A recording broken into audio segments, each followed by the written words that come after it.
Driving school ਫਰੈਜ਼ਨੋ ਵਾਲੇ ਜਿਹੜੇ ਕਿ ਤੁਹਾਨੂੰ ਟਰੱਕ ਦਾ ਲਾਇਸੈਂਸ ਵਧੀਆ ਸਿਖਲਾਈ ਦੇ ਕੇ ਲੈਣ ਦੇ ਵਿੱਚ ਸਹਾਇਤਾ ਕਰਦੇ ਨੇ। ਕਾਲ ਅਜੀਤ ਅਟਵਾਲ 559 374 45 41।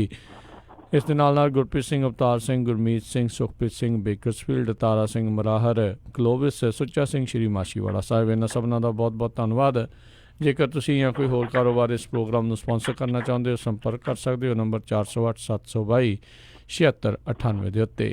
ਗੱਲਬਾਤ ਦਾ ਸਿਲਸਿਲਾ ਮਿੰਟੂ ਜੀ ਕਰਦੇ ਹਾਂ ਸ਼ੁਰੂ। ਕਹਿੰਦੇ ਨਹੀਂ ਮਿਲਦੀ ਪੂਰੀ ਤਨਖਾਹ ਤਾਂ ਸੁਣੋ ਕੇਂਦਰੀ ਮੰਤਰੀ ਦਾ ਬਿਆਨ। ਹਾਂ ਬਿਲਕੁਲ, ਕੇਂਦਰੀ ਮੰਤਰੀ ਦਾ ਬਿਆਨ ਸੁਣ ਲਓ। ਤਨਖਾਹ ਦੇ ਘਾਟੇ ਜਿਹੜੇ ਆ ਪੂਰੇ ਹੋ ਜਾਊਗੇ।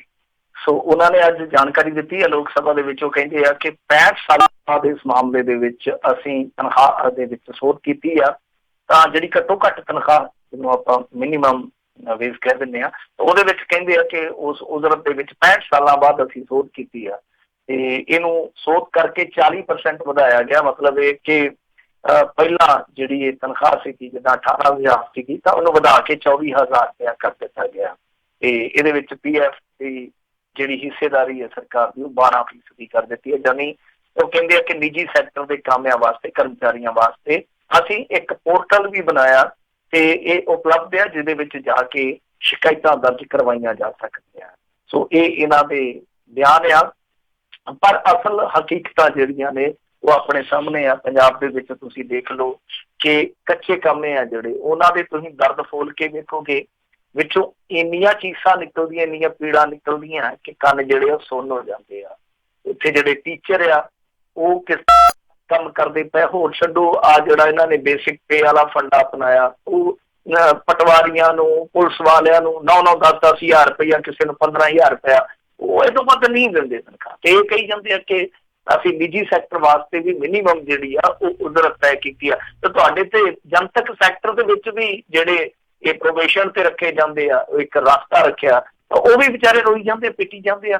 ਸੋ ਹਾਲ ਇਹ ਆ ਕਿ ਜਿਹੜੇ ਇਸ ਤਰ੍ਹਾਂ ਦੇ ਕਾਮੇ ਆ, ਕੱਚੇ ਕਾਮੇ ਆ ਜਾਂ ਪ੍ਰਾਈਵੇਟ ਸੈਕਟਰ ਦੇ ਵਿੱਚ ਕੰਮ ਕਰਦੇ ਆ, ਉਹਨਾਂ ਦੀਆਂ ਤਨਖਾਹਾਂ ਕਾਗਜ਼ਾਂ 'ਚ ਕੁਛ ਹੋਰ ਦੱਸੀਆਂ ਜਾਂਦੀਆਂ, ਅਸਲ ਦੇ ਵਿੱਚ ਉਹਨਾਂ ਨੂੰ ਹੋਰ ਤਨਖਾਹਾਂ ਦਿੱਤੀਆਂ ਜਾਂਦੀਆਂ ਜੀ। ਤਾਂ ਕਈ ਵਾਰ ਇਹ ਹੁੰਦਾ ਕਿ ਚੈੱਕ ਜਿਹੜੇ ਆ ਉਹ ਉਹਨਾਂ ਤੋਂ ਪਹਿਲਾਂ ਹੀ ਲਏ ਹੁੰਦੇ ਆ, ਜਾਂ ਉਹਨਾਂ ਦੀਆਂ ਪਾਸਬੁੱਕਾਂ ਤੱਕ ਜਿਹੜੀਆਂ ਉਹ ਇਸ ਤਰ੍ਹਾਂ ਦੇ ਅਦਾਰੇ ਰੱਖੀ ਬੈਠੇ ਆ। ਸੋ ਬਹੁਤ ਔਖਾ ਕਹਿ ਦੇਣਾ, ਸੌਖਾ ਇਸ ਤਰ੍ਹਾਂ ਦੀ ਬਿਆਨਬਾਜ਼ੀ ਜਿਹੜੀ ਆ ਲੋਕ ਸਭਾ ਦੇ ਵਿੱਚ ਕਰ ਦੇਣੀ, ਕਹਿ ਦੇਣਾ ਕਿ ਪੋਰਟਲ ਆ, ਪਰ ਹੁੰਦਾ ਕੱਖ ਨਹੀਂ ਹੈ। ਜੇ ਸੱਚੀ ਉਹ ਇਹ ਚਾਹੁੰਦੇ ਆ ਕਿ ਇਹਨਾਂ ਲੋਕਾਂ ਦਾ ਪੱਖ ਪੂਰਿਆ ਜਾਵੇ, ਫਿਰ ਇੱਕ ਐਸਾ ਤਾਣਾ ਤੁਹਾਨੂੰ ਬੋਲਣਾ ਪਵੇਗਾ ਜਿਹਦੇ ਵਿੱਚ ਕਮੀਆਂ ਪੇਸ਼ੀਆਂ ਨਾ ਹੋਣ। ਇਸ ਤਰ੍ਹਾਂ ਦਾ ਤੁਹਾਨੂੰ ਇੱਕ ਸਿਸਟਮ ਇਜਾਦ ਕਰਨਾ ਪਊਗਾ ਜਿਹਦੇ ਵਿੱਚ ਕਿ ਲੋਕਾਂ ਦਾ ਲੁੱਟਿਆ ਜਿਹੜਾ, ਉਹ ਸ਼ੋਸ਼ਣ ਹੈ ਜਿਹੜਾ, ਉਹ ਬੰਦ ਹੋ ਸਕੇ।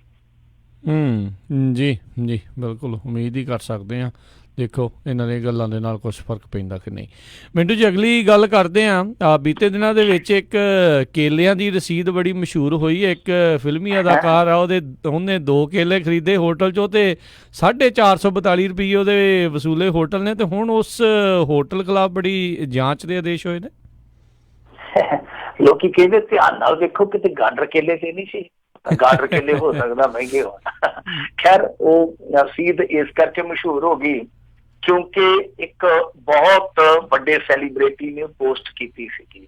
ਇੱਥੇ ਮਾਤੜ ਰੋਂਦੇ ਕਰਲਾਉਂਦੇ ਫਿਰਦੇ ਆ, ਜਿਹੜੇ ਅਨਪੜ੍ਹ ਲੋਕ ਆ, ਪਿੰਡਾਂ ਦੀਆਂ ਦੁਕਾਨਾਂ ਹੋਣ ਚਾਹੇ ਸ਼ਹਿਰਾਂ ਦੀਆਂ ਦੁਕਾਨਾਂ ਹੋਣ, ਉਹਨਾਂ ਨੂੰ MSP ਤੋਂ ਵੱਧ ਧੱਕੀ ਜਾਂਦੇ ਦੁਕਾਨਦਾਰ। ਕੋਈ ਪੁੱਛਦਾ ਦੱਸਦਾ ਨਹੀਂ ਹੈ। ਪੈਸੇ ਕੋਕ ਦੇ ਲੈ ਕੇ ਤੇ ਦੇ ਉੱਥੇ ਹੋਰ ਕੋਈ ਵੋਕ ਦਿੰਦੇ ਆ, ਨਾਲ ਦਾ ਮਿਲਦਾ ਕੋਲਡ ਡਰਿੰਕ ਫੜਾ ਦਿੰਦੇ ਆ ਉਸੇ ਪੈਸੇ 'ਚ। ਸੋ ਇੰਨੀ ਠੱਗੀ ਥੋੜ੍ਹੀ ਹੇਠਲੇ ਪੱਧਰ ਤੇ ਚੱਲਦੀ ਆ ਤੇ ਉਹ ਰਸੀਦ ਜਿਹੜੀ ਆ ਉਹ ਮਸ਼ਹੂਰ ਹੋ ਗਈ। ਪਹਿਲੀ ਗੱਲ ਆ, 5 ਤਾਰਾ ਹੋਟਲ 'ਚ ਤੁਸੀਂ ਜਾਣਾ ਕੀ ਲੈਣਾ, 1 ਤਾਰਾ 'ਚ ਖੜ ਜਾਓ, 3 ਤਾਰਾ 'ਚ ਖੜ ਜਾਓ, ਕਿਉਂਕਿ ਪੈਸਾ ਪ੍ਰੋਡਿਊਸਰਾਂ ਦਾ ਹੁੰਦਾ, ਮਾਲਕਾਂ ਦਾ, ਮਸ਼ਹੂਰੀ ਕੰਪਨੀ ਦੀ। ਇਹਨਾਂ ਨੂੰ 5 ਸਟਾਰ ਤੋਂ ਘੱਟ ਨੀਂਦ ਨਹੀਂ ਆਉਂਦੀ। ਸਾਡੇ ਵਰਗੇ ਕਹਿ ਦਿੰਦੇ ਕੋਈ ਗੱਲ ਨਹੀਂ ਯਾਰ, ਥੱਲੇ ਪੈ ਜਾਂਦੇ, ਸੁੱਟ ਕੇ ਥੱਪੜ, ਸੌਣਾ ਹੀ ਰਾਤ ਹੀ ਕੱਟਣੀ ਆ ਜੀ। ਇਹ ਪ੍ਰੋਡਿਊਸਰ ਨੂੰ ਕਹਿਣਗੇ ਕਿ 5 ਸਟਾਰ 'ਚ ਅਸੀਂ ਰਹਿਣਾ। ਤਾਂ 5 ਸਟਾਰ ਤੋਂ ਹੁਣ ਦੇਖੋ ਉਹਦੇ ਹੁੰਦੇ ਨੇ ਵੱਡੇ ਘਰਾਂ ਦੀਆਂ ਫਿਰ ਵੱਡੀਆਂ ਮਿਰਚਾਂ, ਉਹਨਾਂ ਨੇ ਵੱਡੀਆਂ ਮਿਰਚਾਂ ਪੀਤੀਆਂ, ਵੱਡੀਆਂ ਮਿਰਚਾਂ ਲਾਤੀਆਂ। ਤਾਂ ਹੁਣ ਰੌਲਾ ਕੀ ਆ, ਉਹ 442 ਰੁਪਏ ਦਾ ਜਿਹੜਾ ਬਿੱਲ ਆ ਉਹਦੇ ਵਿੱਚ GST ਜੋੜੀ ਗਈ ਹੈ। ਜਿਹੜੀ ਗੱਲ ਦੇਖਣ ਵਾਲੀ ਆ ਕਿ GST ਜਿਹੜੀ ਆ ਉਹ ਤਾਜ਼ੇ ਫਲਾਂ ਤੇ ਨਹੀਂ ਲਾਈ ਜਾ ਸਕਦੀ। ਤਾਂ ਇਹ ਉੱਥੇ ਲੁੱਟ ਖਸੁੱਟ ਦਾ ਮਸਲਾ ਕਿ GST ਤੁਸੀਂ ਕਿੱਦਾਂ ਲਾ ਸਕਦੇ, ਕਿਉਂਕਿ GST ਦਾ ਵਿੱਚ ਮੇਰੇ ਖਿਆਲ ਦੇ ਨਾਲ 18% ਜੋੜ ਆ, ਜਿਹੜਾ 67 ਰੁਪਏ ਬਣਦਾ। ਤਾਂ ਇਹਦੀ ਹੁਣ ਜਾਂਚ ਪੜਤਾਲ ਹੋਊਗੀ। ਬਾਕੀ ਉਹਨਾਂ ਦਾ ਜਿਹੜਾ ਓਵਰਆਲ ਜੋ ਰੈਂਟ ਆ, ਜਿੱਦਾਂ ਉਹ ਹੁੰਦਾ ਹਰੇਕ ਬੰਦੇ ਦਾ ਕੋਈ ਰੈਂਟ ਹੁੰਦਾ, ਕੋਈ ਉਹਨਾਂ ਦਾ ਚਾਰਜ ਹੁੰਦਾ, ਉਹਦੇ ਤੇ ਕੋਈ ਜਾਂਚ ਪੜਤਾਲ ਨਹੀਂ ਇਹਨਾਂ ਨੇ ਹਾਲੇ ਤੱਕ ਚਲਾਈ, ਕਿਉਂਕਿ ਉਹ ਹੋਟਲ ਬਹੁਤ ਮਸ਼ਹੂਰ ਆ, ਬਹੁਤ ਵੱਡਾ ਹੋਟਲ ਆ। ਸੋ GST ਦੇ ਮਾਮਲੇ 'ਚ ਜ਼ਰੂਰ ਜਿਹੜਾ ਕੋਈ ਟੈਕਸੇਸ਼ਨ ਵਿਭਾਗ ਹੋਊਗਾ ਉਹਨਾਂ ਦਾ, ਜਾਂ GST ਨਾਲ ਜੁੜਿਆ ਕੋਈ ਵਿਭਾਗ ਹੋਊਗਾ, ਉਹ ਜ਼ਰੂਰ ਜਾਂਚ ਪੜਤਾਲ ਕਰ ਰਿਹਾ। ਪਰ ਉੱਥੇ ਰੇਟ ਕੀ ਹੈ, ਇੰਨਾ ਜ਼ਿਆਦਾ ਰੇਟ ਕਿਉਂ ਆ, ਇਹਦੀ ਕੋਈ ਜਾਂਚ ਪੜਤਾਲ ਨਹੀਂ। ਸੋ GST ਦਾ ਹੀ ਰੌਲਾ, ਉਹਦੀ ਜਾਂਚ ਪੜਤਾਲ ਜ਼ਰੂਰ ਹਿੱਲੀ ਆ, ਪਰ ਉਹ ਵੀ ਤਾਂ ਹਿੱਲੀ ਆ ਕਿਉਂਕਿ ਇੱਕ ਸੈਲੀਬ੍ਰਿਟੀ ਨੇ ਉਹ ਰਸੀਦ ਪੋਸਟ ਕਰ ਦਿੱਤੀ। ਅਦਰਵਾਈਜ਼ ਕੋਈ ਹੋਰ ਹੁੰਦਾ ਤੇ ਕਿਸੇ ਨੇ ਕੰਨ ਤੇ ਜੂਨ ਕਿਸੇ ਨੇ ਵੀ ਨਹੀਂ ਸੀ ਰੰਗਾਉਣੀ, ਤਾਂ ਕਿਸੇ ਦੇ ਵੀ ਉਹ ਗੱਲ ਜਿਹੜੀ ਆ ਅੱਗੇ ਨਹੀਂ ਸੀ ਤੁਰਨੀ, ਕਿਸੇ ਨੇ ਵੀ ਦਮ ਤੇ ਨਹੀਂ ਸੀ ਚੜ੍ਹਨੀ ਜੇ ਇੱਕ ਮਸ਼ਹੂਰ ਹਸਤੀ ਦੀ ਉਹ ਰਸੀਦ ਨਾ ਹੁੰਦੀ। ਤਾਂ ਉਹਦੇ 400 ਰੁਪਏ ਦਾ ਵੀ ਇਸ਼ੂ ਬਣ ਗਿਆ। ਇੱਥੇ ਲੋਕਾਂ ਦੇ ਨਾਲ ਕਰੋੜਾਂ ਅਰਬਾਂ ਦੀਆਂ ਠੱਗੀਆਂ ਕਰਕੇ ਕੰਪਨੀਆਂ ਭੱਜ ਜਾਂਦੀਆਂ, ਉਹ ਵਿਚਾਰੇ ਸੜਕਾਂ ਤੇ ਬੈਠੇ, ਕੋਈ ਗੱਲ ਹੀ ਨਹੀਂ ਸੁਣਦਾ ਉਹਨਾਂ ਦੀ। ਜੀ ਬਿਲਕੁਲ, ਆਈ ਥਿੰਕ ਲੱਗਦਾ ਇੱਦਾਂ ਹੀ ਹੈ ਮਿੰਟੂ ਜੀ ਵੀ ਉੱਥੇ ਕਿਸੇ ਨੇ ਆਪਣੀ ਜੇ ਗੱਲ ਮਨਾਉਣੀ ਹੈ ਤੇ ਗੱਲ ਸੁਣਾਉਣੀ ਆ, ਪਹਿਲਾਂ ਉਹਨੂੰ ਕੋਈ ਬਹੁਤ ਹੀ ਵੱਡਾ ਕਾਮਯਾਬ ਬੰਦਾ ਬਣਨਾ ਪਊਗਾ, ਫਿਰ ਕੋਈ ਉਹਨਾਂ ਦੀ ਗੱਲ ਸੁਣਦਾ ਆ, ਜਾਂ ਬਿਲਕੁਲ ਜਾਂ ਵੱਡਾ ਕਾਂਡ ਕਰਨਾ ਪਊਗਾ, ਜਾਂ ਕੋਈ ਬਹੁਤ ਹੀ ਵੱਡਾ ਕਾਂਡ ਕਰਨਾ ਪਊਗਾ। ਵਾਕਈ ਸਹੀ ਗੱਲ ਜੀ। ਬੀਤੇ ਦਿਨਾਂ ਦੇ ਵਿੱਚ ਆ ਕਰੋੜਾਂ ਰੁਪਈਏ ਦਾ ਬਿੱਲ, ਜਿਹੜਾ ਇੱਕ ਬਿਜਲੀ ਦਾ ਬਿੱਲ UP ਵਾਲੇ ਨੂੰ ਵੀ ਕਿਸੇ ਨੂੰ ਜਿਹੜਾ ਆਇਆ ਸੀ, ਤੇ ਹੋਰ ਕਈ ਥਾਵਾਂ ਦੇ ਉੱਤੇ ਇੱਦਾਂ ਦੀਆਂ ਜਿਹੜੀਆਂ ਖਬਰਾਂ ਜਿਹੜੀਆਂ ਸੁਣਨ ਨੂੰ ਮਿਲਦੀਆਂ ਰਹੀਆਂ ਨੇ। ਅਗਲੀ ਜਿਹੜੀ ਮਿੰਟੂ ਜੀ ਗੱਲ ਕਰਦੇ, ਕਹਿੰਦੇ ਨਸ਼ਿਆਂ ਖਿਲਾਫ ਇਕਜੁੱਟ ਜਿਹੜੇ ਉੱਤਰੀ ਸੂਬੇ, ਕੈਪਟਨ ਨੇ ਨਸ਼ੇ ਰੋਕਣ ਲਈ ਸੁਝਾਈ ਵਿਸ਼ੇਸ਼ ਨੀਤੀ। ਦੇਖੋ ਇਹਨਾਂ ਨੇ ਇੱਕ ਮੀਟਿੰਗ ਤੇ ਕੀਤੀ ਆ, ਇਹਦੇ ਵਿੱਚ ਜਿਹੜੇ ਮੁੱਖ ਤੌਰ ਤੇ ਸੂਬੇ ਜੁੜੇ ਆ, ਉੱਤਰਾਖੰਡ ਦੇ ਮੁੱਖ ਮੰਤਰੀ ਸੀਗੇ, ਫਿਰ ਰਾਜਸਥਾਨ ਦੇ ਮੁੱਖ ਮੰਤਰੀ ਸੀਗੇ, ਹਿਮਾਚਲ ਦੇ ਮੁੱਖ ਮੰਤਰੀ ਸੀਗੇ, ਹਰਿਆਣਾ ਦੇ ਹੈਗੇ ਸੀ ਖੱਟਰ ਸਾਹਿਬ, ਪੰਜਾਬ ਦੇ ਸਨ। ਤਾਂ ਮੇਰੇ ਖਿਆਲ ਦੇ ਦਿੱਲੀ ਵਾਲੇ ਨਹੀਂ ਆਏ ਸ਼ਾਇਦ ਇਸ ਮਾਮਲੇ 'ਚ, ਦਿੱਲੀ ਵਾਲਿਆਂ ਨੂੰ ਵੀ ਆਉਣਾ ਚਾਹੀਦਾ ਸੀਗਾ। ਤੇ ਦੱਸਦੇ ਆ ਕਿ ਦਿੱਲੀ ਦੇ ਅਧਿਕਾਰੀ ਜ਼ਰੂਰ ਸ਼ਾਮਲ ਹੋਏ ਆ, ਜੰਮੂ ਵਾਲੇ ਵੀ ਆਏ ਸੀਗੇ। ਖੈਰ ਇਹਨਾਂ ਨੇ ਉੱਥੇ ਬੈਠ ਕੇ ਤਦਬੀਰਾਂ ਕੀਤੀਆਂ ਨੇ, ਸਕੀਮਾਂ ਕੀਤੀਆਂ ਨੇ ਕਿ ਕਿਸ ਤਰੀਕੇ ਦੇ ਨਾਲ ਤਾਲਮੇਲ ਜਿਹੜਾ ਉਹ ਆਪੋ ਵਿੱਚ ਦੀ ਵਧਾਇਆ ਜਾਵੇ, ਤੇ ਜਿਹੜੀ ਇੱਕ ਸਪਲਾਈ ਹੁੰਦੀ ਆ ਇਸ ਰੀਜਨ ਦੇ ਵਿੱਚ ਨਸ਼ਿਆਂ ਦੀ, ਹਾਲਾਂਕਿ ਖਪਤ ਹੋਊਗੀ ਜਿੱਥੇ ਸਪਲਾਈ ਉੱਥੇ ਹੁੰਦੀ ਆ, ਤਾਂ ਇਹ ਵੀ ਡਿਮਾਂਡ ਐਂਡ ਸਪਲਾਈ ਵਾਲਾ ਹੀ ਫੰਡ ਆ। ਤਾਂ ਉਹ ਕਹਿੰਦੇ ਆ ਕਿ ਇਸ ਚੀਜ਼ ਨੂੰ ਰੋਕਿਆ ਜਾਵੇ ਬਿਹਤਰ ਤਾਲਮੇਲ ਬਣਾ ਕੇ, ਔਰ ਨਾਲ ਗੈਂਗਸਟਰਾਂ ਦਾ ਮੁੱਦਾ ਵੀ ਇਹਨਾਂ ਨੇ ਚੁੱਕਿਆ। ਹਾਲਾਂਕਿ ਜਿਹੜੇ ਮੁੱਖ ਮੰਤਰੀ ਆਪਣੇ ਅਮਰਿੰਦਰ ਸਿੰਘ, ਇਹਨਾਂ ਨੇ ਜਿੱਦਾਂ ਪਕੋਕਾ ਹੈ ਉਹਦੀ ਤਰਜ਼ ਤੇ ਜਾਂ ਮਕੋਕਾ ਦੀ ਤਰਜ਼ ਤੇ ਕਾਨੂੰਨ ਲਿਆਉਣ ਲਈ ਕੰਨ ਨਹੀਂ ਇਹਨਾਂ ਨੇ ਧਰੇ, ਇਹਨਾਂ ਨੇ ਸਿਰ ਫੇਰ ਦਿੱਤਾ, ਕਹਿੰਦੇ ਕਿ ਏਦਾਂ ਦੇ ਕਾਨੂੰਨ ਦੀ ਜਿਹੜੀ ਆ ਉਹ ਜ਼ਰੂਰਤ ਨਹੀਂ ਕਿਉਂਕਿ ਇਹਦੀ ਕਵਰਤੋਂ ਹੋ ਸਕਦੀ ਆ। ਤਾਂ ਇਹ ਕਦਮ ਇਹਨਾਂ ਨੇ ਜ਼ਰੂਰ ਚੁੱਕਿਆ। ਬਾਕੀ ਜਿਹੜਾ ਉਹ ਸਾਰਾ ਇਹਨਾਂ ਨੇ ਨੁਕਤਾ ਵਿਚਾਰਿਆ ਕਿ ਜਿਸ ਤਰੀਕੇ ਦੇ ਨਾਲ ਇੱਕ ਬਹੁਤ ਵੱਡਾ ਜਾਲ ਫੈਲਿਆ ਹੋਇਆ, ਤੇ ਇਹਦੇ ਤੇ ਕਿਸ ਤਰ੍ਹਾਂ ਕੰਮ ਕਰੇਗੀ। ਫਿਰ ਨਾਲ ਇਹ ਵੀ ਕਿਹਾ ਕਿ 532 ਕਿਲੋ ਹੀਰਨ ਦਾ ਜਿਹੜਾ ਮੁੱਦਾ ਸੀਗਾ, ਉਹਦੇ ਤੇ ਵੀ ਕਿਹਾ ਕਿ ਇਹ ਪਾਕਿਸਤਾਨ ਤੇ ਅਫਗਾਨਿਸਤਾਨ ਤੋਂ ਆਉਣ ਵਾਲੇ ਨਸ਼ੇ ਦਾ ਬਹੁਤ ਵੱਡਾ ਜਾਲ ਫੈਲਿਆ ਹੋਇਆ। ਸੋ ਜਾਲ ਤੇ ਫੈਲਿਆ, ਠੀਕ ਆ, ਜੋ ਆਉਂਦੀ ਆ ਸਪਲਾਈ ਆਈ ਆ ਔਰ ਫੜੀ ਵੀ ਗਈ ਆ ਕੰਸਾਈਨਮੈਂਟ, ਇਹ ਸੱਚ ਆ। ਪਰ ਉਸ ਤੋਂ ਬਾਅਦ 200 ਕਿਲੋਗ੍ਰਾਮ ਹੀਰੋਇਨ ਜਿਹੜੀ ਆ ਹੋਰ ਫੜੀ ਗਈ ਆ, ਦਿੱਲੀ ਪੁਲਿਸ ਨੇ ਫੜੀ ਆ। ਤੇ ਕਮਾਲ ਦੀ ਗੱਲ ਆ ਕਿ ਉਹ ਇੱਥੇ 3 ਮਹੀਨੇ ਤੱਕ ਇੱਥੇ ਅਟਾਰੀ ਬਾਰਡਰ ਦੇ ਗੋਦਾਮ 'ਚ ਪਈ ਰਹੀ ਆ, 3 ਮਹੀਨਿਆਂ ਤੱਕ। ਤੇ ਕਮਾਲ ਦੀ ਗੱਲ ਆ ਕਿ ਏਡੀ ਵੱਡੀ ਖੇਪ ਫੜੇ ਜਾਣ ਤੋਂ ਬਾਅਦ ਵੀ ਉਹਨਾਂ ਨੇ ਆਪਣਾ ਗੋਦਾਮ ਚੈੱਕ ਨਹੀਂ ਕੀਤਾ ਕਿ ਜਿਹੜੀਆਂ ਪਾਕਿਸਤਾਨ 'ਚੋਂ ਵਸਤੂਆਂ ਆਈਆਂ ਨੇ ਉਹਦੇ ਵਿੱਚ ਕੋਈ ਚੀਜ਼ ਹੋਰ ਨਾ ਹੋਵੇ, ਕੋਈ ਬਦਬਲਾ ਕੋਈ ਹੋਰ ਨਾ ਹੋਵੇ। ਸੋ ਇਹ ਵੀ ਚੀਜ਼ਾਂ ਠੀਕ ਕਰਨ ਦੀ ਜ਼ਰੂਰਤ ਆ ਕਿ 3 ਮਹੀਨੇ ਉੱਥੇ ਪਈ ਰਹੀ ਚੀਜ਼ ਜਿਹੜੀ ਆ ਫਿਰ ਵੀ ਨਿਕਲ ਗਈ ਉੱਥੋਂ, ਉਹਨਾਂ ਨੇ ਫਿਰ ਵੀ ਨਹੀਂ ਦੇਖੀ ਕਿ ਤੁਹਾਡੇ ਇੱਥੇ ਕੋਈ ਕਾਲੀ ਭੇਡ ਤੇ ਨਹੀਂ ਹੈ। ਇਹ ਵੀ ਤਾਂ ਤੁਹਾਨੂੰ ਵੇਖਣਾ ਪਊਗਾ ਨਾ। ਤੁਸੀਂ ਨਾ ਪਾਕਿਸਤਾਨ ਦਾ ਲਾ ਰਹੇ ਹੋ, ਕੰਸਾਈਨਮੈਂਟਾਂ ਆਉਂਦੀਆਂ ਵੀ ਹੈ, ਇਹਦੇ 'ਚ ਕੋਈ ਸ਼ੱਕ ਨਹੀਂ, ਕੋਈ ਦੋ ਰਾਏ ਨਹੀਂ। ਪਰ ਸਭ ਤੋਂ ਜ਼ਿਆਦਾ ਜਿਹੜਾ ਇਸ ਟਾਈਮ ਨਸ਼ਾ ਆ ਰਿਹਾ ਵਾ ਉਹ ਆ ਰਿਹਾ ਦਿੱਲੀ ਤੋਂ, ਜਿੱਦਾਂ ਚਿੱਟਾ ਵਗੈਰਾ। ਦਿੱਲੀ ਵਾਲਾ ਜਿਹੜਾ ਚਿੱਟਾ, ਕਿਉਂਕਿ ਉੱਥੇ ਕੁਛ ਨਾਈਜੀਰੀਅਨ ਨੇ, ਕੁਛ ਹੋਰ ਅਫਰੀਕੀ ਮੂਲ ਦੇ ਨੇ, ਉਹ ਪੂਰੀ ਸਪਲਾਈ, ਟਾਕਣ ਸਪਲਾਈ ਜਿਹਨੂੰ ਆਪਾਂ ਆਉਂਦੇ ਹਾਂ ਪੰਜਾਬੀ 'ਚ, ਉਹ ਕਰਦੇ ਪਏ, ਧੜੱਲੇ ਦੇ ਨਾਲ ਕਰਦੇ ਪਏ ਆ। ਦੇਖੋ ਨਾ, ਬਲਾਕ ਸੰਮਤੀ ਦਾ ਇੱਕ ਮੈਂਬਰ ਫੜਿਆ ਗਿਆ ਲੰਬੀ ਦਾ, ਉਹ ਵੀ ਦਿੱਲੀੋਂ ਮੰਗਾ ਰਿਹਾ ਸੀਗਾ, ਉਹ ਅਕਾਲੀ ਦਲ ਦਾ ਸੀਗਾ। ਬਲਾਕ ਸੰਮਤੀ ਦਾ ਮੈਂਬਰ ਪਾਈਆ ਹੈਰੋਇਨ ਦੇ ਨਾਲ ਫੜਿਆ ਗਿਆ। ਤਾਂ ਕਹਿਣ ਦਾ ਮਤਲਬ ਹੈ ਕਿ ਦਿੱਲੀ ਤੇ ਪੰਜਾਬ, ਹਰਿਆਣਾ, ਇਹਨਾਂ 3 ਸੂਬਿਆਂ ਨੂੰ ਬਿਹਤਰ ਕੋਆਰਡੀਨੇਟ ਕਰਨ ਦੀ ਜ਼ਰੂਰਤ ਆ। ਇਹਨਾਂ ਦਾ ਕੋਆਰਡੀਨੇਸ਼ਨ ਜਿੰਨਾ ਵਧੀਆ ਹੋਊਗਾ, ਮੇਰੇ ਖਿਆਲ ਦੇ ਨਾਲ ਨਤੀਜੇ ਉਹਨੇ ਵਧੀਆ ਹੋਣਗੇ। ਪਰ ਇਹ ਪਹਿਲ ਕਦਮੀ ਸਾਰਥਕ ਹੈ। ਦੇਖੋ, ਕੋਸ਼ਿਸ਼ਾਂ ਹੋਣੀਆਂ ਚਾਹੀਦੀਆਂ, ਇਸ ਤਰ੍ਹਾਂ ਦੇ ਯਤਨ ਹੋਣੇ ਚਾਹੀਦੇ। ਅਸੀਂ ਕਹਿੰਦੇ ਹੁੰਦੇ ਹਾਂ ਕਿ ਕੁਛ ਨਾ ਕਰਨ ਦੇ ਨਾਲੋਂ ਕੁਛ ਕਰਨਾ ਬਹੁਤ ਅੱਛਾ। ਤਾਂ ਕੁਛ ਕਰ ਰਹੇ ਆ ਤਾਂ ਠੀਕ ਆ, ਨੇਕ ਉਦਮ ਆ, ਪਰ ਬਹੁਤ ਸਾਰੇ ਤੁਹਾਡੇ ਇਸ ਤਰ੍ਹਾਂ ਦੇ ਚੋਰਾਂ ਵਾਲੇ ਖੱਪੇ ਹੈਗੇ ਆ ਜਿਨ੍ਹਾਂ ਨੂੰ ਪੂਰਨ ਦੀ ਜ਼ਰੂਰਤ ਆ। ਜੀ ਜੀ ਜੀ। ਅਗਲੀ ਗੱਲ ਕਰਦੇ, ਕਹਿੰਦੇ ਦਿੱਲੀ ਦੇ ਵਿੱਚ ਸਿੱਖ ਪਿਓ ਪੁੱਤ ਨੂੰ ਕੁੱਟਣ ਵਾਲੇ 2 ਪੁਲਿਸ ਅਫਸਰ ਬਰਖਾਸਤ। ਦੇਖੋ, ਇਹ 2 ਪੁਲਿਸ ਮੁਲਾਜ਼ਮ ਜਿਹੜੇ ਉਹ ਨੌਕਰੀ ਤੋਂ ਬਰਖਾਸਤ ਕਰ ਦਿੱਤੇ ਗਏ ਆ। ਇੱਕ ਤੇ ਦਿੱਲੀ ਪੁਲਿਸ ਦਾ ਕਾਂਸਟੇਬਲ ਆ ਪੁਸ਼ਪਿੰਦਰ ਸ਼ੇਖਾਵਤ, ਦੂਸਰਾ ਕਾਂਸਟੇਬਲ ਆ ਸਤਿਆ ਪ੍ਰਕਾਸ਼। ਇਹਨਾਂ ਨੇ ਜਿਸ ਤਰੀਕੇ ਨਾਲ ਇੱਕ ਡਰਾਈਵਰ ਦੀ ਤੇ ਉਹਦੇ ਨਾਬਾਲਗ ਪੁੱਤਰ ਦੀ ਕੁੱਟਮਾਰ ਕੀਤੀ ਸੀ, ਉਸ ਦੋਸ਼ ਦੇ ਤਹਿਤ ਇਹਨਾਂ ਨੂੰ ਬਰਖਾਸਤ ਕਰ ਦਿੱਤਾ ਗਿਆ। ਮਤਲਬ ਇਹ ਕਿ ਘਰ ਨੂੰ ਘੱਲ ਦਿੱਤਾ ਗਿਆ। ਸੋ ਠੀਕ ਆ ਕਿ ਦੇਖੋ, ਇਹਨਾਂ ਨੇ ਉਹਦੇ ਤੇ ਵੀ ਪਰਚਾ ਦਰਜ ਕੀਤਾ ਸੀਗਾ, ਚਲੋ ਕ੍ਰਾਸ ਪਰਚਾ ਵੀ ਹੋ ਗਿਆ। ਜੋ ਲੋਕ ਗੁਨਾਹ ਕੱਢਦੇ ਸੀ ਉਸ ਡਰਾਈਵਰ ਦਾ, ਚਲੋ ਉਹ ਵੀ ਠੰਡੇ ਹੋ ਗਏ ਇਹਦੇ ਨਾਲ। ਪਰ ਜਿਸ ਤਰੀਕੇ ਦੇ ਨਾਲ ਦਿੱਲੀ ਪੁਲਿਸ ਨੇ ਉਸ ਚੀਜ਼ ਨੂੰ ਹੈਂਡਲ ਕੀਤਾ, ਟੈਕਲ ਕੀਤਾ ਉਸ ਬੰਦੇ ਨੂੰ, ਤਾਂ ਉਹ ਆਪਣੇ ਆਪ ਦੇ ਵਿੱਚ ਬਹੁਤ ਵੱਡਾ ਸਵਾਲ ਹੈ ਤੇ ਸਵਾਲੀਆ ਨਿਸ਼ਾਨ ਹਾਲੇ ਵੀ ਬਣਿਆ ਰਹੂਗਾ ਕਿ 2 ਬੰਦਿਆਂ ਨੂੰ ਕੱਢ ਕੇ ਕੀ ਦਿੱਲੀ ਫੋਰਸ ਦਾ ਅਕਸ ਹੈ ਜਿਹੜਾ, ਜਾਂ ਦਿੱਲੀ ਪੁਲਿਸ ਫੋਰਸ ਦਾ ਜਿਹੜਾ ਕੰਮ ਕਰਨ ਦਾ ਢੰਗ ਹੈ, ਕਾਰ ਵਿਹਾਰ ਹੈ, ਕਿ ਉਹ ਠੀਕ ਹੋ ਜਾਊਗਾ? ਤਾਂ ਜਦ ਤੱਕ ਤੁਹਾਡੇ ਪੇਸ਼ੇਵਾਰਤਾ ਦੇ ਵਿੱਚ ਸੁਧਾਰ ਨਹੀਂ ਆਉਂਦਾ, ਉਹ ਇੱਕ ਪ੍ਰੋਗਰਾਮ ਤਹਿਤ ਆਊਗਾ, ਜਦ ਤੱਕ ਉਹ ਸਾਰਾ ਕੁਛ ਨਹੀਂ ਹੁੰਦਾ, ਉਦੋਂ ਤੱਕ ਇਹ ਚੀਜ਼ਾਂ ਰਹਿ ਕੇ ਸਾਹਮਣੇ ਆਉਂਦੀਆਂ ਰਹਿਣਗੀਆਂ। ਕਦੇ ਉਹ ਦਿੱਲੀ ਪੁਲਿਸ ਵਾਲਿਆਂ ਦੀ ਟਰੱਕ ਡਰਾਈਵਰ ਦੇ ਨਾਲ ਵੀਡੀਓ ਆ ਜਾਂਦੀ ਹੈ ਜਿਹਦੇ ਵਿੱਚ ਉਹ ਗਾਲੀ ਗਲੋਚ ਕਰਦੇ ਆ, ਕਦੇ ਰਿਸ਼ਵਤ ਮੰਗਦੇ ਫੜੇ ਜਾਂਦੇ, ਕਦੇ ਕੁੱਟਦੇ ਫੜੇ ਜਾਂਦੇ ਵੀਡੀਓ ਦੇ ਵਿੱਚ। ਇੱਕ ਤੇ ਤਰਨੇਤਰ ਹੈ ਜਿਹੜਾ, ਇਹਦੇ ਤੋਂ ਲੁਕਣਾ ਬਹੁਤ ਔਖਾ, ਜਿਹੜਾ ਅੱਜ ਕੱਲ੍ਹ ਤੀਸਰੀ ਆਖਿਆ ਕੈਮਰਾ। ਤਾਂ ਕਹਿਣ ਦਾ ਮਤਲਬ ਹੈ ਕਿ 2 ਬੰਦਿਆਂ ਨੂੰ ਬਰਖਾਸਤ ਕਰਨਾ ਠੀਕ ਆ। ਮਨਜਿੰਦਰ ਸਿੰਘ ਸਿਰਸਾ ਨੂੰ ਬਹੁਤ ਵੱਡੀ ਕਾਮਯਾਬੀ ਮੰਨਦੇ ਆ, ਲੋਕ ਵੀ ਕਹਿੰਦੇ ਆ ਕਿ ਆ ਦੇਖੋ ਅਕਾਲੀਆਂ ਨੇ ਕਰਕੇ ਦਿਖਾ ਦਿੱਤਾ। ਠੀਕ ਹੈ, ਮੁਬਾਰਕ ਆ ਜਿਹਨੇ ਵੀ ਕੀਤਾ, ਚਲੋ ਸ਼ੁਕਰੀਆ ਉਹਦਾ। ਪਰ ਰੌਲਾ ਇਹ ਹੈ ਨਾ ਕਿ ਪੁਲਸੀਆ ਸਿਸਟਮ ਹੈ ਜਿਹੜਾ, ਪੁਲਸੀਆ ਤੰਤਰ ਹੈ, ਉਹਦੀ ਜਿਹੜੀ ਪੇਸ਼ੇਵਾਰਤਾ, ਉਹਨੂੰ ਕਿੱਦਾਂ ਸੁਧਾਰਿਆ ਜਾਵੇ, ਇਹਦੇ ਬਾਬਤ ਕੋਈ ਬੰਦਾ ਜ਼ੁਬਾਨ ਨਹੀਂ ਕੱਢਦਾ। ਤਾਂ ਇਹ ਬੋਲਣ ਦੀ ਜ਼ਰੂਰਤ ਹੈ, ਸਿਆਸੀ ਤੌਰ ਤੇ ਨੁਕਤਾ ਚੁੱਕਣ ਦੀ ਜ਼ਰੂਰਤ ਆ ਕਿ ਜਿਹੜੀ ਪੁਲਿਸ ਫੋਰਸ ਹੈ ਉਹਦੀ ਪੇਸ਼ੇਵਾਰਤਾ ਅਪਰੋਚ ਹੈ ਜਿਹੜੀ, ਉਹਦੇ 'ਚ ਵਾਧਾ ਕੀਤਾ ਜਾਵੇ, ਉਹਦੇ 'ਚ ਸੁਧਾਰ ਕੀਤਾ ਜਾਵੇ। ਜੀ ਜੀ ਜੀ। ਅਗਲੀ ਜਿਹੜੀ ਗੱਲ ਕਰਦੇ, ਕਹਿੰਦੇ ਮੀਂਹ ਦਾ ਪਾਣੀ ਬੋਰਵੈਲ ਰਾਹੀਂ ਹੇਠਾਂ ਭੇਜਣ ਵਾਲੇ ਰਹਿਣ ਖਬਰਦਾਰ। ਦੇਖੋ ਜੀ, ਆਹ ਸਾਡਾ ਹਾਲ ਆ ਸਾਡੀਆਂ ਸਰਕਾਰਾਂ ਦਾ। ਪੰਜਾਬ ਖੇਤੀਬਾੜੀ ਯੂਨੀਵਰਸਿਟੀ ਨੇ ਇਹਦਾ ਹੁਣ ਨੋਟਿਸ ਲਿਆ ਵਾ। ਇਹਨਾਂ ਨੇ ਹੁਣ ਜਾਣਕਾਰੀਆਂ ਦਿੱਤੀਆਂ ਕਿ ਪਾਣੀ ਜਿਹੜਾ ਵਾ ਖੇਤਾਂ 'ਚ ਖੜਿਆ ਉਹਨੂੰ ਥੱਲੇ ਨਾ ਘੱਲੋ ਡਾਇਰੈਕਟਲੀ। ਫਿਰ ਇਸ ਤੋਂ ਇਲਾਵਾ ਦੱਸਿਆ ਕਿ ਇਹ ਖਾਸ ਕੁਝ ਪ੍ਰੋਜੈਕਟ ਨੇ, ਇਹ ਖਾਸ ਕੁਝ ਤਕਨੀਕਾਂ ਨੇ ਜਿਨ੍ਹਾਂ ਦੇ ਨਾਲ ਪਾਣੀ ਹੈ ਜਿਹੜਾ ਧਰਤੀ ਹੇਠਲਾ ਰਿਚਾਰਜ ਕੀਤਾ ਜਾਂਦਾ। ਤਾਂ ਕਹਿੰਦੇ ਆ ਕਿ ਇਹ ਮੀਂਹ ਵਾਲਾ ਜਿਹੜਾ ਪਾਣੀ ਹੁੰਦਾ, ਜਿੱਦਾਂ ਤੁਹਾਡੇ ਕੋਠਿਆਂ ਵਾਲਾ ਜਾਂ ਵਿਹੜੇ ਵਾਲਾ, ਉਹਨੂੰ ਖਾਸ ਖੂਹਾਂ ਦੇ ਜ਼ਰੀਏ ਧਰਤੀ ਦੇ ਹੇਠਾਂ ਘੱਲਿਆ ਜਾਂਦਾ ਜਾਂ ਉਹਨੂੰ ਸੰਭਾਲਿਆ ਜਾਂਦਾ। ਉਹ ਖਾਸ ਵਿਧੀ ਆ ਤੇ ਮਾਰਾ ਵੀ ਇਹਦੇ ਵਿੱਚ ਸਲਾਹ ਲੈਣੀ ਲਾਜ਼ਮੀ ਆ, ਕਿਉਂਕਿ ਜੇ ਤੁਸੀਂ ਖੇਤਾਂ 'ਚ ਖੜਿਆ ਪਾਣੀ ਸਿੱਧਾ ਧਰਤੀ ਦੇ ਵਿੱਚ ਇੰਜੈਕਟ ਕਰਦੇ ਹੋ ਤਾਂ ਉਹਦੇ ਨਾਲ ਪ੍ਰਦੂਸ਼ਣ ਹੈ ਜਿਹੜਾ ਬੇਹੱਦ ਵੱਧ ਜਾਂਦਾ। ਤੇ ਆਹ ਗੱਲਾਂ ਹੁਣ ਇਹ ਦੱਸਣ ਡਏ ਆ ਇੱਥੇ ਸਾਡੇ ਪੰਜਾਬ ਦੇ ਵਿੱਚ। ਇਹ ਇੱਕ ਮੁੰਡੇ ਨੇ ਅੱਜ ਤੋਂ 7-8 ਦਿਨ ਪਹਿਲਾਂ ਦੱਸ ਦਿੱਤੀਆਂ ਸੀ, ਮੇਰੇ ਵਰਗੇ ਨੇ ਵੀ 5-6 ਦਿਨ ਪਹਿਲਾਂ ਲਾਈਵ ਹੋ ਕੇ ਇਹਨਾਂ ਨੂੰ ਹੱਥ ਜੋੜੇ ਸੀਗੇ ਕਿ ਆਹ ਕਮਲ ਨਾ ਘੋਟੋ, ਕਿਉਂਕਿ ਅੰਨਿਆਂ ਨੂੰ ਪਤਾ, ਮੈਂ ਕਹਿੰਦਾ ਕਿ ਪਾਗਲਾਂ ਨੂੰ ਵੀ ਪਤਾ ਹੋਣਾ ਪੰਜਾਬ ਦੇ ਵਿੱਚ ਕਿ ਕਿੰਨਾ ਯੂਰੀਆ, ਕਿੰਨਾ DAP, ਕਿੰਨਾ ਸਪਰੇ ਆਪਾਂ ਇੱਕ ਫਸਲ ਤੇ ਛਿੜਕਦੇ ਆ, ਸੁੱਟਦੇ ਆ। ਉਹ ਕਿੱਥੇ ਜਾਂਦਾ? ਜਦੋਂ ਮੀਂਹ ਪੈਂਦਾ ਫਸਲਾਂ ਤੋਂ ਉਹ ਜਿਹੜਾ ਸਾਰਾ ਧੁੱਪ ਕੇ ਜਿਹੜਾ ਜ਼ਮੀਨ ਦੇ ਵਿੱਚ ਜਿਹੜਾ ਹੁੰਦਾ ਉਹ ਕਿੱਥੇ ਘੁਲਦਾ?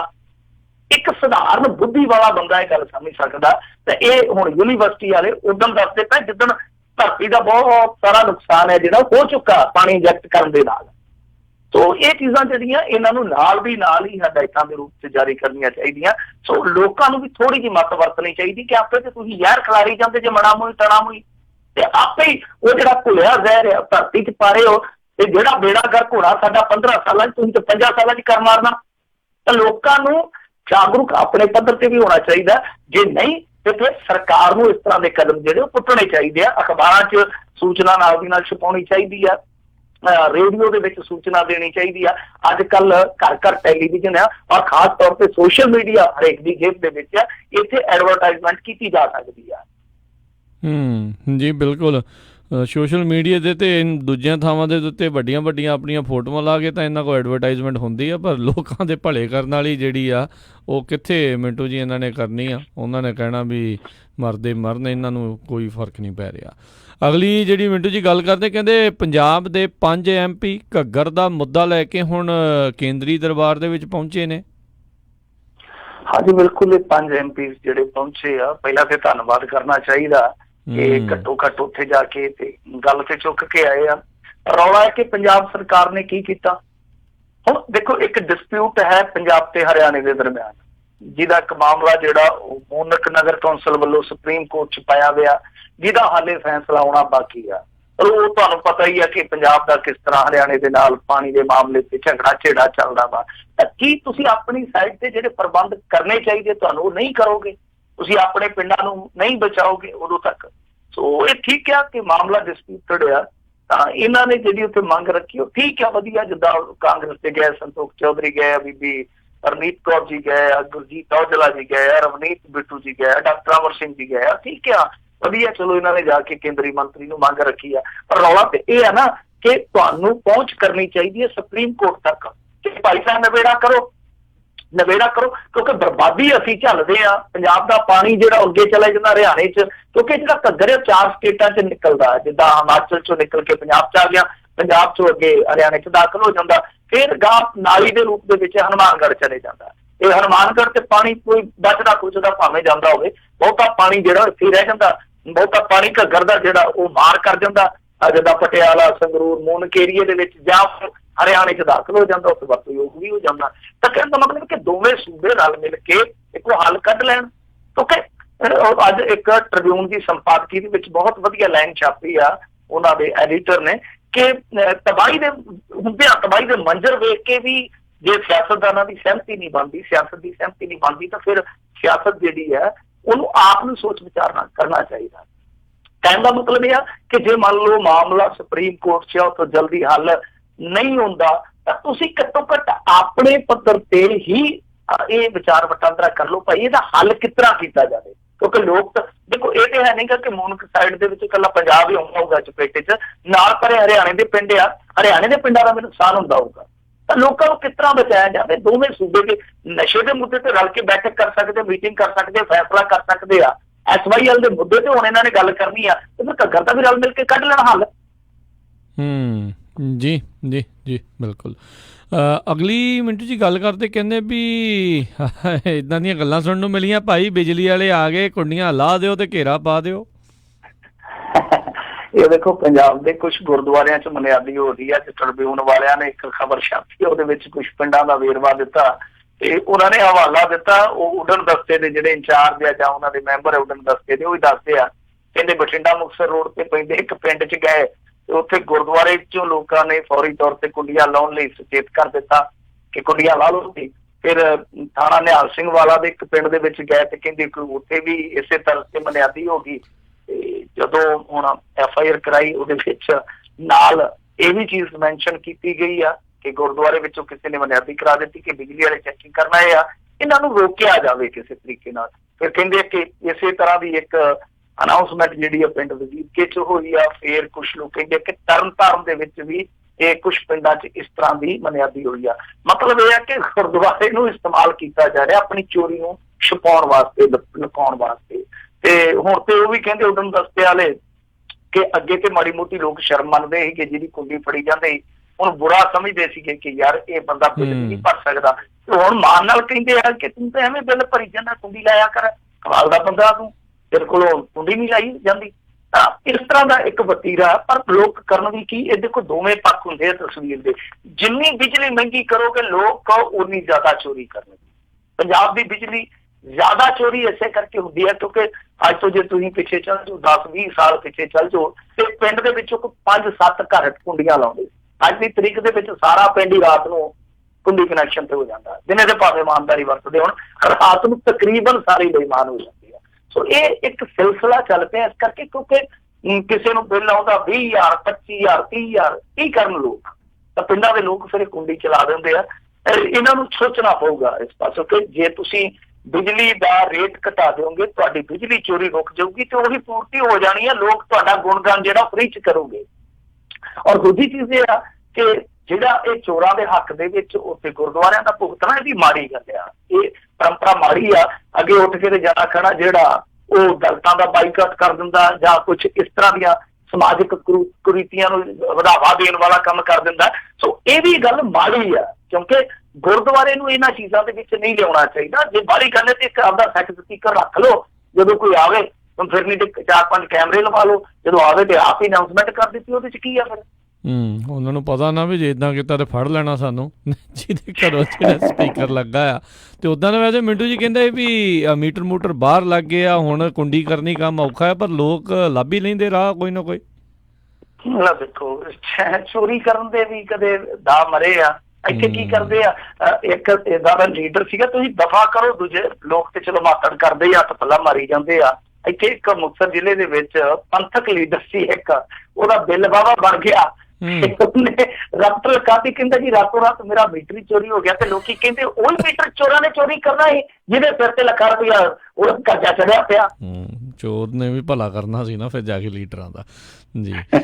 ਅਗਲੀ ਮਿੰਟੂ ਜੀ ਗੱਲ ਕਰਦੇ, ਕਹਿੰਦੇ ਨੌਜਵਾਨਾਂ ਨੇ ਕਥਿਤ ਤੌਰ ਤੇ ਫਾਹਾ ਲੈ ਕੇ ਕੀਤੀ ਖੁਦਕੁਸ਼ੀ। ਇਹ ਦੋ ਨੌਜਵਾਨਾਂ ਨੇ ਇਕੱਠਿਆਂ ਹੀ ਕੀਤੀ ਆ ਮਹਿਲ ਕਲਾਂ ਦੇ ਵਿੱਚ। ਦੱਸਦੇ ਕਿ ਪਹਿਲਾ ਪਿੰਡ ਸੀਗਾ ਬੀਲਾ, ਸ਼ਾਇਦ ਪਿੰਡ ਦਾ ਨਾਮ ਹੈ।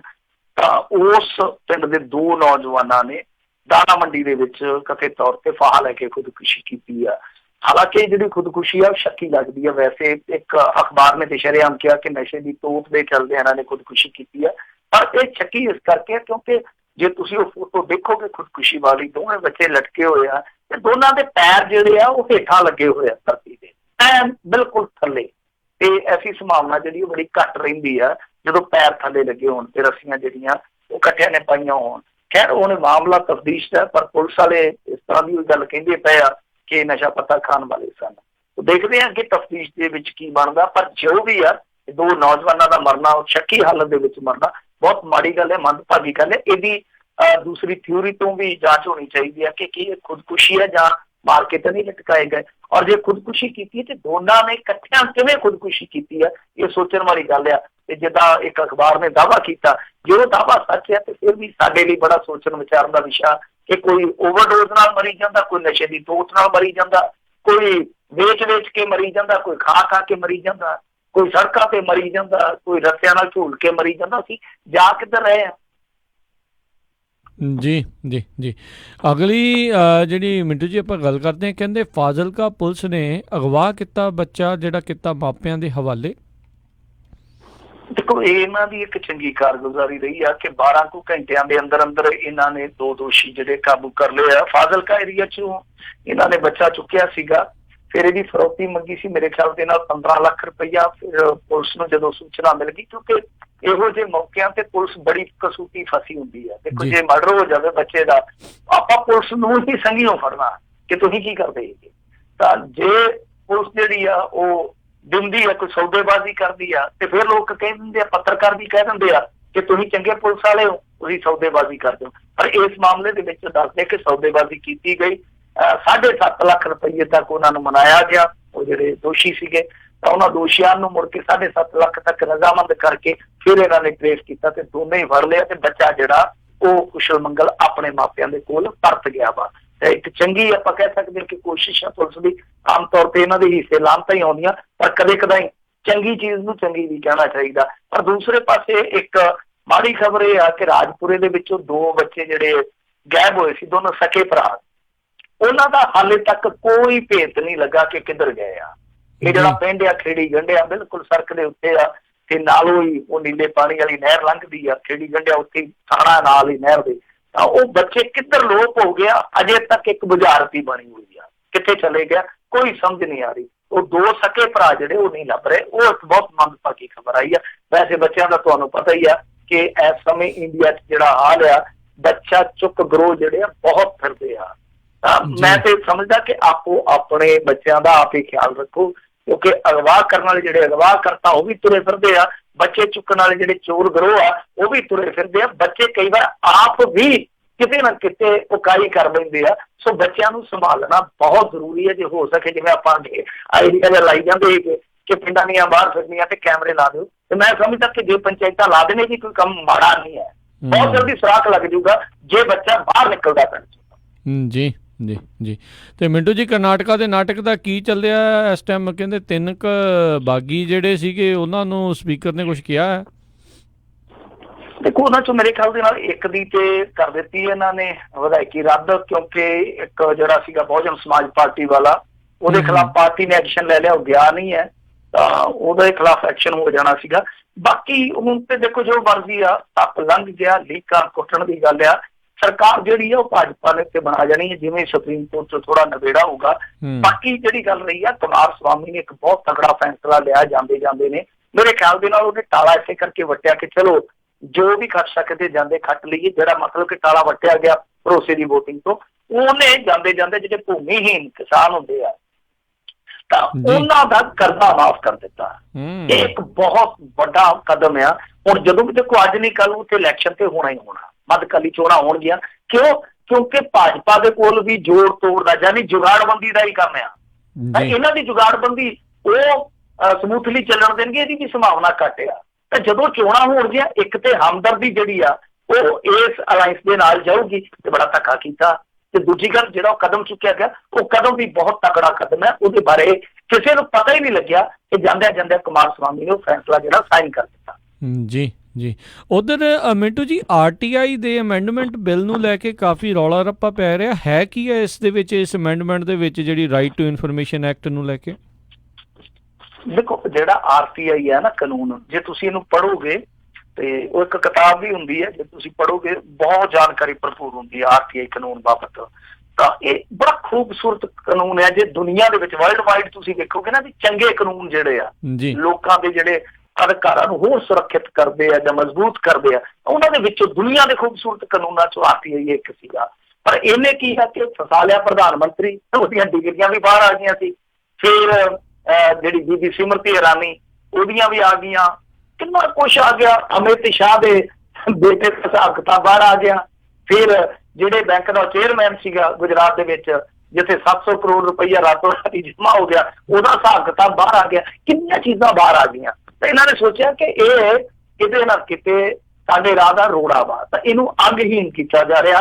ਅੰਗਹੀਨ ਕਿਸ ਤਰ੍ਹਾਂ ਕੀਤਾ ਜਾ ਰਿਹਾ ਕਿ ਅੱਗੇ ਦੇਖੋ ਤਨਖਾਹ ਭੱਤਿਆਂ ਦੇ ਵਿੱਚ ਸੁਪਰੀਮ ਕੋਰਟ ਦੇ ਜੱਜਾਂ ਦੇ ਬਰੋਬਰ ਸੀਗੇ ਜਿਹੜੇ ਮੁੱਖ ਸੂਚਨਾ ਕਮਿਸ਼ਨਰ ਸੀਗੇ ਜਾਂ ਸੂਚਨਾ ਕਮਿਸ਼ਨਰ ਸੀਗੇ ਜੀ। ਹੁਣ ਕੀ ਆ ਕਿ ਤਨਖਾਹਾਂ ਭੱਤਿਆਂ ਵਾਲੀ ਸਾਰੀ ਪਾਵਰ ਜਿਹੜੀ ਆ ਉਹ ਆ ਗਈ ਕੇਂਦਰ ਦੇ ਹੱਥ। ਦੂਜੀ ਗੱਲ ਹੈ, ਅੱਗੇ ਇਹਨਾਂ ਨੂੰ ਨਿਯੁਕਤ ਕਰਦਾ ਸੀ ਪ੍ਰਧਾਨ ਮੰਤਰੀ, ਫਿਰ ਵਿਰੋਧੀ ਧਿਰ ਦਾ ਆਗੂ ਤੇ ਇੱਕ ਪ੍ਰਧਾਨ ਮੰਤਰੀ ਵੱਲੋਂ ਨਾਮਜ਼ਦ ਮੰਤਰੀ। ਹੁਣ ਇਹ ਕੀ ਕਰ ਰਹੇ ਆ ਕਿ ਇੱਕ ਪੈਨਲ ਗਠਿਤ ਕਰ ਦੇਣਗੇ, 3 ਮੈਂਬਰੀ ਨਾਮਜ਼ਦ ਕਰ ਦੇਣਗੇ ਪੈਨਲ। ਤਾਂ ਉਸ ਪੈਨਲ ਨੇ ਗਾਂ ਸੂਚਨਾ ਕਮਿਸ਼ਨਰ ਜਿਹੜੇ ਆ ਉਹ ਨਿਯੁਕਤ ਕਰਨੇ ਆ। ਤਾਂ ਪੈਨਲ ਜਦੋਂ ਇਹਨਾਂ ਦਾ ਹੋਊਗਾ ਤਾਂ ਸੂਚਨਾ ਕਮਿਸ਼ਨਰ ਕਿੱਧਰ ਜਾਣਗੇ? ਫਿਰ ਜਿਹੜੀ ਉਮਰ ਹੱਦ ਆ ਜਾਂ ਐਕਸਟੈਂਸ਼ਨ ਹੈ ਜਿਹੜੀ, ਉਹ ਵੀ ਇਹਨਾਂ ਦੇ ਹੱਥ 'ਚ ਚਲੇ ਜਾਊਗੀ। ਤਾਂ ਕੁੱਲ ਮਿਲਾ ਕੇ ਇੱਕ ਸ਼ਬਦ ਆਪਾਂ ਅੰਗਰੇਜ਼ੀ ਦਾ ਅਕਸਰ ਇਸਤੇਮਾਲ ਕਰਦੇ ਆ, ਆਟੋਨੋਮੀ। ਤਾਂ ਜਿਹੜੀ ਉਹ ਖੁਦ ਮੁਖਤਿਆਰੀ ਹੈ ਇੱਕ ਬਹੁਤ ਵੱਡੇ ਕਾਨੂੰਨ ਦੀ, ਉਹ ਖੁਦ ਮੁਖਤਿਆਰੀ ਜਿਹੜੀ ਆ ਉਹ ਵਿਚਾਰੀ ਖੁਦ ਹੁਣ ਮਸਕਰੀ ਜੀ ਹੋ ਜਾਣੀ ਉਹਦੇ ਨਾਲ। ਜੀ ਜੀ, ਬਿਲਕੁਲ ਬਿਲਕੁਲ। ਤੇ ਮਿੰਟੂ ਜੀ, ਬਹੁਤ ਬਹੁਤ ਤੁਹਾਡਾ ਧੰਨਵਾਦ, ਤੁਸੀਂ ਸਾਡੇ ਨਾਲ ਜੁੜੇ, ਇਹਨਾਂ ਖਬਰਾਂ ਬਾਰੇ ਤੁਸੀਂ ਸਾਨੂੰ ਜਾਣਕਾਰੀਆਂ ਦਿੱਤੀਆਂ। ਅਗਲੀ ਵਾਰ ਤੱਕ ਲਈ ਬੜੀ ਮਿਹਰਬਾਨੀ, ਪਿਆਰ ਭਰੀ ਸਤਿ ਸ੍ਰੀ ਅਕਾਲ ਜੀ। ਸਤਿ ਸ੍ਰੀ ਅਕਾਲ ਜੀ। ਤੇ ਸਰੋਤਿਓ, ਇੱਥੇ ਹੀ ਸਾਡਾ ਅੱਜ ਦਾ ਇਹ ਪ੍ਰੋਗਰਾਮ ਆ ਹੁਣ ਸਮਾਪਤ ਹੈ। ਮਿਲਦੇ ਹਾਂ ਤੁਹਾਨੂੰ ਸਾਰਿਆਂ ਨੂੰ ਅਗਲੀ ਵਾਰ। ਉਦੋਂ ਤੱਕ ਲਈ ਮੇਰੇ ਵੱਲੋਂ ਵੀ ਤੁਹਾਨੂੰ ਸਾਰਿਆਂ ਨੂੰ ਪਿਆਰ ਸਤਿਕਾਰ ਸੈਨਿਕੀ ਜਿਹੀ ਸਤਿ ਸ੍ਰੀ ਅਕਾਲ ਜੀ। ਉਹਦੇ ਵਾਸਤੇ ਰਹੋ, ਹੱਸਦੇ ਖੇਲਦੇ ਰਹੋ, ਸੁਣਦੇ ਰਹੋ ਪੰਜਾਬੀ ਰੇਡੀਓ USA।